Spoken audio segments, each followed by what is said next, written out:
哎，延边，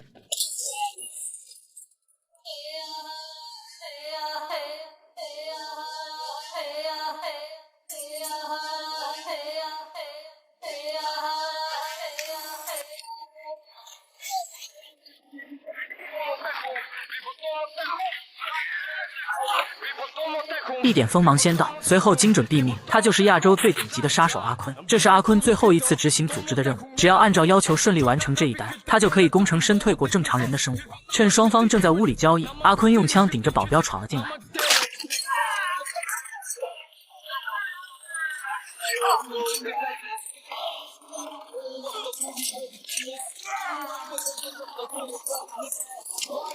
只一眨眼的功夫，阿坤就干掉了所有外国黑帮成员。此时枪里的子弹恰好被打光，看着目标人物惊恐的眼神，阿坤不紧不慢地换上弹夹，接着二话不说直接送他领了盒饭。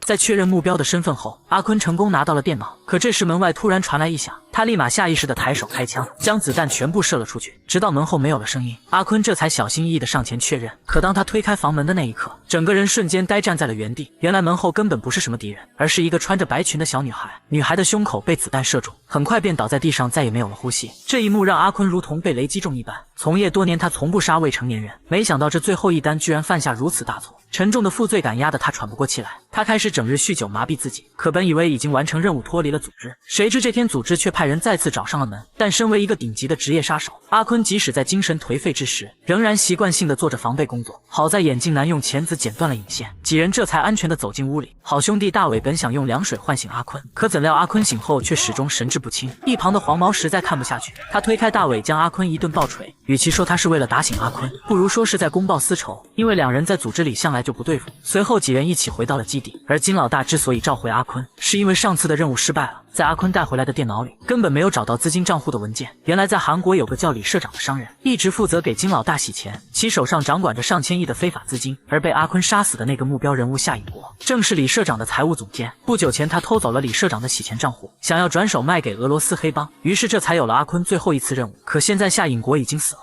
账户文件却没有找回来。金老大要求阿坤必须继续完成任务。夏尹国在交易前给3个人发过邮件，其中2个是他部门的属下，而另一个则是他的妻子崔木槿。2个属下金老大已经派人去处理了，所以阿坤的目标只剩下崔木槿。可这却让阿坤一时间难以接受，因为被他误杀的女孩正是夏尹国和崔木槿的女儿。但显然这是金老大的刻意安排。看到黄毛在一旁幸灾乐祸，阿坤顿时气不打一处来，他抓起一根筷子，直接刺穿了黄毛的手心。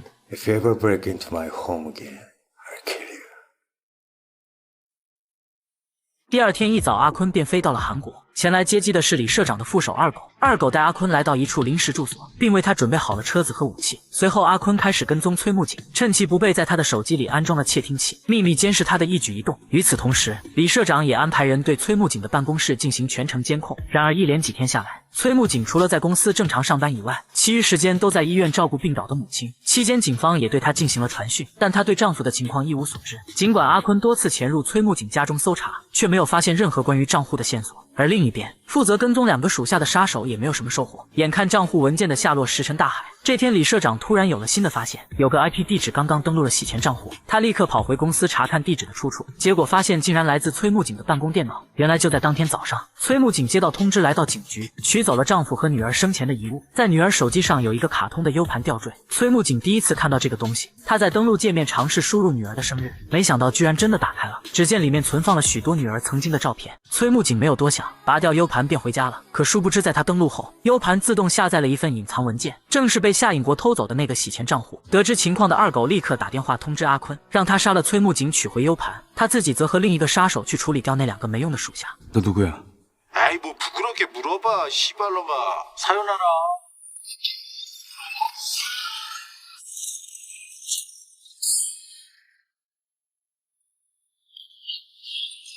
Okay. 本以为一切大功告成，没想到关键时刻阿坤却动了恻隐之心。他提着枪来到崔木槿家，看到崔木槿正跪在电视机前，看着女儿的录像哭得肝肠寸断，这让阿坤一时间有些下不了手。他悄悄退回到女孩的房间，看着投射在天花板上的投影，女孩的一颦一笑牵动着阿坤的心。这对原本幸福的母女，因为她的误杀被推向了暗无天日的深渊。但身为一个职业杀手，很多事情他也是迫不得已。在经过一番思想斗争后，阿坤还是决定完成最后的任务。可当他气势汹汹地冲到楼下时，却发现崔木槿已经服下大量安眠药，倒在沙发上奄奄一息。这一幕让阿坤回想起自己的童年往事。在他8岁那年，母亲因为负债和吸毒成瘾，狠心地将他抛弃在公路旅馆。可幼小的阿坤不想离开母亲，于是他偷偷藏进了后备箱里。又饿又困的他在颠簸中昏昏入睡。突然外面传来一声巨大的枪响，阿坤瞬间从睡梦中惊醒。直到警察赶过来后，他这才知道母亲已经自杀了。看着沙发上的崔木槿，阿坤不禁联想到自己的母亲。愤怒的他将枪里的子弹倾泻而出，但他并没有杀死崔木槿，而是将子弹全部打在了沙发上。他虽然恨母亲当年太过自私，但他更加痛恨自己没有保护好母亲。所以为了那个死去的女孩，他要让崔木槿活下来。很快被枪声惊动的邻居就报了警，警察将崔木槿送到了医院。幸好他的安眠药早已过期，医生从死神手里把他救了回来。可还没等崔木槿恢复好身体，刑警队长就把他带到警局讯问。因为警方已经查到她老公夏颖国参与洗钱的事，而昨晚夏颖国的2个属下被人灭口，所以队长希望崔木槿能如实交代情况。面对队长咄咄逼人的态度，毫不知情的崔木槿顿时情绪崩溃，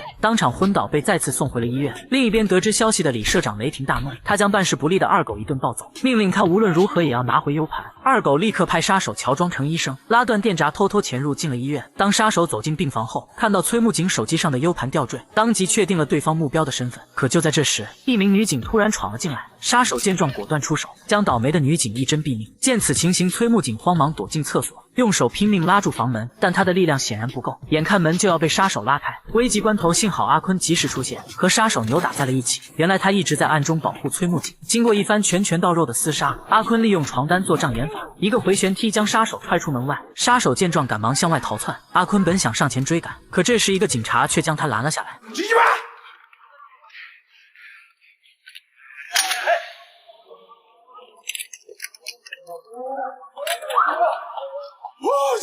当阿坤奋力追到外面时，杀手已经脱掉大褂藏进了人群中。为了逼对方现身，阿坤从地摊上顺走一个气罐，用胶带将打火机缠在上面，接着用力一划，迅速破开罐口，然后点燃打火机，用1枚硬币卡住砂轮。就这样，一个简易的炸弹就制作完成了。在等待了几秒钟后，气罐在垃圾桶里被成功引爆，路人们纷纷吓得蹲在地上，唯独一个白衣男子撒腿就跑。阿坤立马追了上去，不料这时一辆汽车突然窜出，将他整个人撞飞出去。等他起身再次追上去时，杀手已经消失在了地铁站里。然而令人意想不到的是，这个杀手简直敬业的可怕，他非但没有放弃行动，反而伪装成一名维修工，再次折返到了医院。此时崔木槿正跟着警察向地下车库转移。杀手快速跑到地下电梯口前，给枪上膛，等待猎物的到来。可就在电梯门打开的一瞬间，车库里突然传来一个声音，杀手顿时站在原地不敢乱动，只能眼睁睁地看着崔木槿和警察离开。等众人走后，杀手凝重地望着漆黑的角落，他本想快速抬枪反击，但阿坤没有给他任何机会。What the fuck? How did you find me? You didn't even know my face. They might be a lucky number in China, but not here. 做完这一切后，阿坤用杀手的手机给二狗打去电话，警告他不要再派人靠近崔木槿。可这时电话里传来一个熟悉的声音Hey, go on. Ciao. 原来金老大已经得知阿坤背叛了组织，对此他大为恼火，命令大伟带着黄毛和眼镜男立刻前往韩国，务必要将阿坤这个叛徒的尸体带回来。我知道，他在Cambodia救过你，他是就粉沟，他会有他的主人啊，把他干掉。大伟他们到达韩国后，第一时间从黑市买了大量的枪械武器。为了试验武器的手感，他们直接来了一招黑吃黑，将2个枪械贩子先后射杀。You fucked me, man.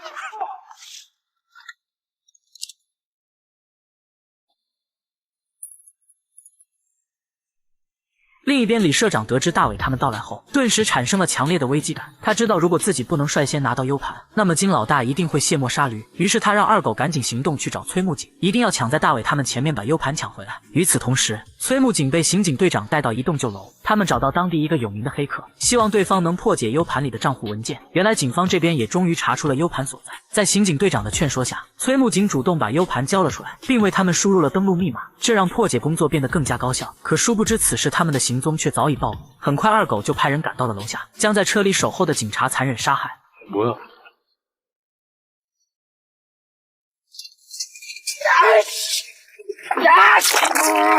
而这一幕恰好被躲在暗处的阿坤发现，一个长毛率先走上了楼。从他手机里的信息可以看出，显然是有人提前泄露了警方的位置。阿坤趁机将长毛打晕，然后拿走了他的手机。随后他拨通了崔木槿的电话，让他把电话交给刑警队长。尽管崔木槿对这个陌生来电疑惑不已，但他还是照阿坤说的话做了。 대답해. 내가 전화 한 통을 할 거야. 뭐?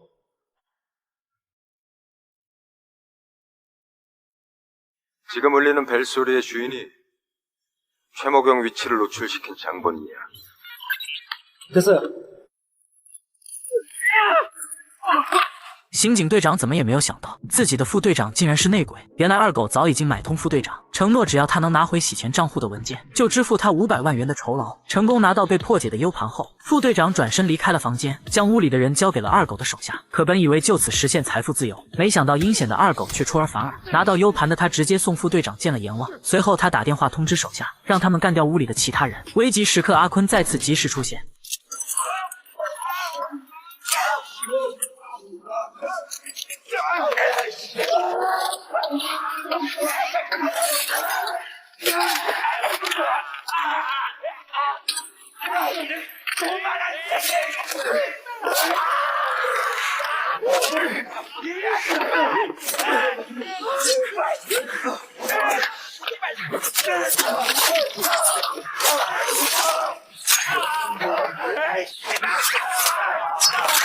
凭借惊人的刀法，很快混混们就全部失去了行动能力。看到崔木槿躲在门后瑟瑟发抖，阿坤告诉他自己就是刚才那个打电话的人。可就在他准备走上前时，外面突然有人对着屋里一顿扫射，地上的混混们瞬间被打成了筛子。幸好阿坤躲避及时，这才免于一死。 而开枪的不是别人，正是金老大的手下眼镜男。他快速给枪换好子弹，然后对着屋里的活人开始定点清除。一个混混不想坐以待毙，拿着平底锅冲出了门外，但很快就被一枪给崩了回来。随后黄毛全副武装的走进屋内，他一眼就看到了躲在角落里的崔木槿。就在他要举枪之时，阿坤看准时机纵身而出，将枪里的子弹一股脑的全部射了出去。之后他快步飞身一跃，用膝盖将黄毛重重的顶在了墙上，这让黄毛瞬间失去了战斗能力。但阿坤也因此暴露在了视野之外。对面楼的大伟连开数枪将他再次逼进屋内。为了让崔木槿有脱身的机会，阿坤冒着生命危险移动到黄毛身边，将对方的武器和装备全部卸了下来。然后他拨通了崔木槿的电话，告诉他等枪声一响，他会把外面的杀手引到别的地方，让崔木槿自己找机会从屋里逃跑。说完，阿坤愤然起身，举起喷子对着大伟和眼镜男一顿乱射。他边打边走，利用墙体做掩护，成功转移到了楼梯口。大伟让眼镜男原地待命，自己到对面去围堵阿坤。两人很快在走廊上展开激烈对射。阿坤趁机躲进一个房间，等大伟追上去时，只见一个手雷从屋里丢了出来。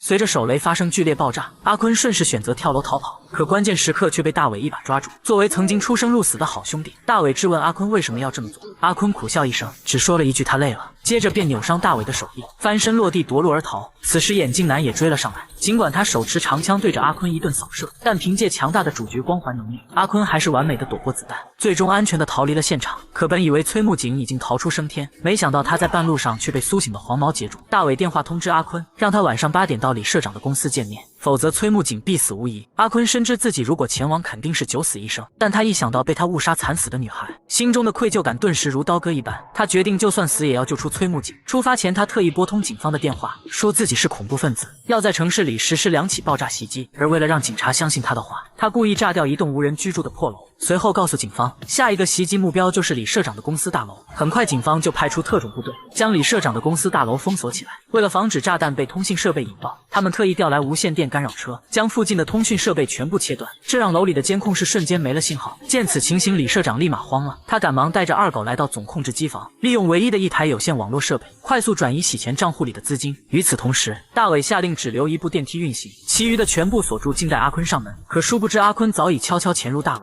此时就藏在电梯井里。当眼镜男从电梯里走出来时，大伟也意识到了不对，他让眼镜男不要声张。随后在他的指令之下，3人对着电梯顶棚一通乱射。在确定上面没有声音后，黄毛上去查看情况，然而此时阿坤早已不见了踪影，三人只好开始分头在楼内寻找。很快黄毛就发现了阿坤，可奈何阿坤的动作实在太快，他根本无法锁定目标。在利用音响戏耍了黄毛一番后，阿坤主动现身，他向黄毛发出了1对1的挑战。黄毛听后微微一笑，他早就想报上次的刺手之仇，当即就应了下来。愤怒的他率先发动攻击，抱着阿坤直接来了个野蛮冲撞，随后两人赤手空拳扭打在一起。可就在双方缠斗之时，眼镜男坐着电梯闻讯赶来，阿坤见状立马用枪将他逼退。不明情况的眼镜男疯狂回击，结果子弹全部射在了黄毛身上。等眼镜男走出来时，黄毛已经彻底没了呼吸。此时另一边，无人看管的崔木槿偷偷解开手铐，他无意间走进了李社长的办公室，发现屋里正在打印洗钱账户的资料。原来机房通过内部线路直接连接到李社长的电脑，将他的操作全部同步了过来。崔木槿见状尝试输入 U 盘的密码，结果竟真的成功登录进账户。他果断申请账户的管理权限，将李社长的操作全部取消。眼看正在转移的资金突然回流，李社长顿时就慌了，他不知道到底发生了什么，但上千亿的资金凭空消失，金老大若是知道肯定会杀了他。慌乱之下，他只好选择跑路，可这却让一旁的二狗怒从心起。他像狗一样伺候李社长这么多年，到头来居然什么都没有捞到，还落了个被人追杀的下场。与其这样，不如破罐子破摔。一怒之下，他杀死了李社长。另一边，眼镜男循着血迹找到了阿坤，虽然他心思缜密，躲过了门口的炸弹陷阱，但却没有躲过阿坤为他准备的第二份礼物。巨大的声响将大伟引过来，在激烈的对射中，阿坤身中数枪，两人清空弹夹后展开了肉搏。曾经生死与共的兄弟，因为各自的选择不同，走向了对立面。尽管阿坤身上多处中枪，但他还是用手紧紧勒住大伟，即便被压到地上，他也不肯松手。眼看阿坤的体力再也支撑不住，关键时刻头顶的铁架脱落，狠狠地砸在了大伟的身上，两人的战斗也因此被迫停止。阿坤起身拿枪犹豫良久，最终他还是没有对大伟动手。此时楼下的特警经过一番排查，终于察觉到可能没有炸弹袭击，于是他们果断恢复了大楼周边的通讯信号。可这个突如其来的操作却暴露了崔木槿的位置，杀红了眼的二狗将他拉到外面一顿暴打，把所有的愤怒和不甘全部发泄到崔木槿身上。就在他撕开衣服准备最后风流一下的时候，崔木槿挣扎着摸到地上的匕首，一刀扎进了二狗的脖子，鲜血瞬间喷涌而出，正应了那句话色字头上一把刀。二狗最终还是死在了女人手里。在监控室里的阿坤看到这一幕，终于松了一口气。可这时他手上的对讲机突然响起，大伟告诉阿坤说这一切都因为那个女人而起，现在他就要去杀了她。等事情都结束后，他们兄弟俩回去在一起喝酒。说完便拿着枪朝楼下走去。此刻阿坤知道自己已经无力阻止大伟，好在崔木槿身边恰好有个对讲机，他立刻通知崔木槿有人下楼要杀他，并说那个人就是杀害他女儿的凶手，如果想要报仇的话就拿起地上的枪，等电梯门打开后杀掉对方。崔木槿听后顿时一股恨意涌上心头，他紧紧抱住手中的枪。可当电梯门被打开后，出来的人并不是大伟，原来阿坤先一步坐电梯抵达楼下，用自杀的方式完成了自我解脱。看着自己的兄弟奄奄一息，大伟对崔木槿的愤恨达到了极点。可就在他准备杀了崔木槿时，阿坤却紧紧拉住他的衣角，这让大伟也停了下来。随着电梯门徐徐关上，阿坤的意识渐渐变得模糊。此刻他的记忆一下子回到了小时候，那时妈妈经常带他去澡堂里洗澡，而那是他记忆里最温暖的地方。随着窗外清澈的蓝天渐渐暗去，时间再次回到了现在。阿坤独自一人坐在破败不堪的澡堂，向来坚韧的他第一次哭得泣不成声。或许在另一个世界里，他终于可以再次见到自己的妈妈了。电影至此全部结束。好了，我是力哥，我们下期再见。